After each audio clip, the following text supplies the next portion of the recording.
In this short video, I'm going to be showing you how to add an image to a shape in Figma. The process is super simple. All you need to do is add your shape. So in this case, I'm going to choose a star. I'm going to add it to my project right here. Now, it doesn't matter whether your shape is big or small or if it's super thin. It doesn't matter.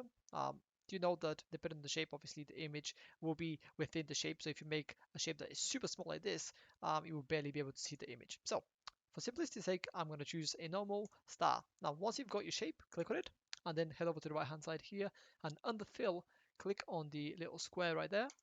Then choose the third option, which is for the image. Then go down a bit and then choose image. From here, upload the image that you want out to do the shape. So in this case, I'm going to choose these donuts.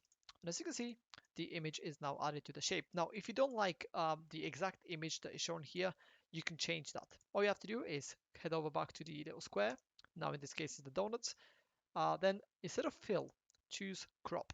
Once you've done that, you will be able to choose exactly which part of the image you want within the shape that you have. Now, bear in mind that if the image isn't too big, obviously, if you do this, then there will be a massive gap in this case in the star. So just to show you, if we do that, as you can see that it's white now instead of being filled properly. But yeah, obviously this is all up to you. And yeah, I think that's pretty much it. If you have any questions, let me know down in the comments below and I'll be more than happy to answer them.